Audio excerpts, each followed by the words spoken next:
Richard Tice. Thank you, Mr. Speaker, and happy birthday. We all condemn, of course, the appalling violence in Belfast last night after the horrific attack on Monday.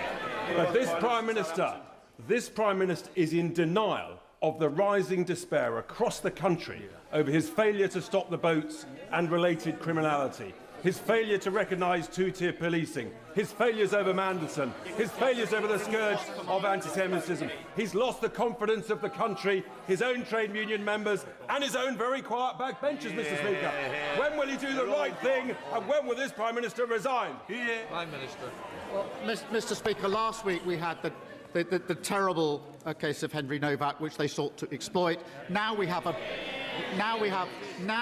very difficult situation in Northern Ireland where families and communities are extremely frightened. What do? They try to whip up fear and division, because that's all they've got. And he talks about stopping the boats. Mr. Speaker, when we passed legislation to help stop the boats, what did? They voted against it. And to take those measures, you need money. And he is still not properly addressed why his companies didn't just aggressively avoid tax, but failed to tax the tax that they legally owe. His investment company then gave huge donations to reform. If he paid his tax with more money to deal with these issues. Rights of foreign rape. Nigerian illegal immigrant Gift Oladele was recently jailed for the brutal rape of a teenage girl. He dragged her into isolated woods, leaving her terrified, and she now has recurrent nightmares. Oladele had committed previous violent sexual offences, and the Home Office rightly tried to deport him. Yet an immigration judge allowed him to stay because of Oladele's human rights. He then went on to violently rape a teenage girl. I believe the rights of women and girls to be protected are more important than the supposed human rights of foreign rapists to stay here. So isn't it time to leave the ECHR so all criminals like Oladele can be deported? Not only economically am I screwed, not only socially am I screwed, but now I have to look over my shoulder when I walk down the street. I'd love to hear what you think of this today. You just look at every single newspaper today of a man sat astride, just somebody who was there, stabbing him, attempting to behead him. How do you explain that in a civilised society? And then, of course, I heard it straight away. I knew exactly what was coming, because it turns out this was a Sudanese man who'd managed to find a loophole and get into Northern Ireland on a bus from Dublin because there are no checks. And of course, you knew instantly it was going to amplify and it was going to centre on illegal migration.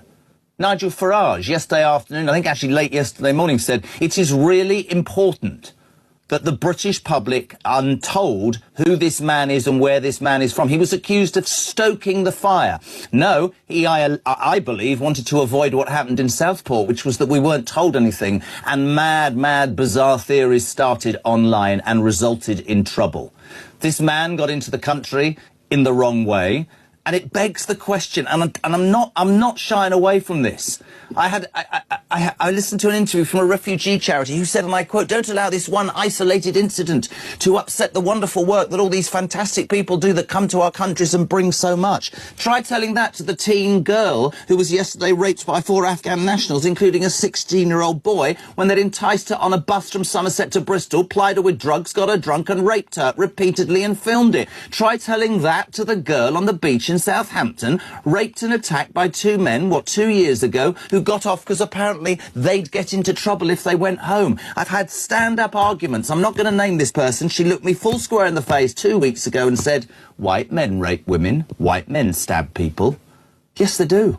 And all of it is abhorrent. And I wish we could do more. We could start by having police who actually do a better job. That's another subject. But if, and I repeat this, if you are going to allow people into your country who are unvetted, you don't know about them, you don't know about their past, and whether people like this or not, they come from places where there is a different mindset, a different ideology, different rules. You are asking for trouble. And I will never condone what I saw in Belfast last night, but until they drag me from this studio, I am not going to sit here and say, I don't understand the revulsion. I do. I get people's anger. Hard-working, law-abiding, normal, everyday people who are increasingly thinking, what the hell? not only economically am I screwed, not only socially am I screwed, but now I have to look over my shoulder when I walk down the street. I'd love to hear what you think of this today. There's so much to this story. Secretary John Healey has in the last few minutes resigned from the Cabinet in an excoriating letter to Sir Keir Starmer. He tells the Prime Minister, "You have been unable and the Treasury unwilling to commit the resources that the nation needs to defend this country at a time of rising threats." Just to repeat that news, the Defence Secretary John Healey has resigned from the government, becoming the second Cabinet resignation within the last 30 days. This is a crisis for the Prime Minister. Yes, he says he was left with no other option than to submit his resignation as your Defence Secretary. He says he does so with great regret and reluctance, but he's been pushed into this position to resign from government as a Cabinet Minister. Mark White is going to join us to discuss this. Mark, this is a huge moment for this government. It's difficult to, overstate just how very significant this is. You've got a government that's been coming under increased pressure in recent months because of its failure to publish this long-awaited defence investment plan. Now, remember that a year ago now, more than a year ago, we had the Defence Review, which was setting out the priorities for defence in the years ahead. Then the Defence Investment Plan is all about how they're going to fund that. The ships that we'd buy, the planes that we would buy and manufacture, the submarines, all of the above. How we are going to pay for it, and the factories, for instance, all of those in the defence sector eagerly awaiting that Defence Investment Plan so that they can go ahead with the orders certain and employ the people to work on these projects.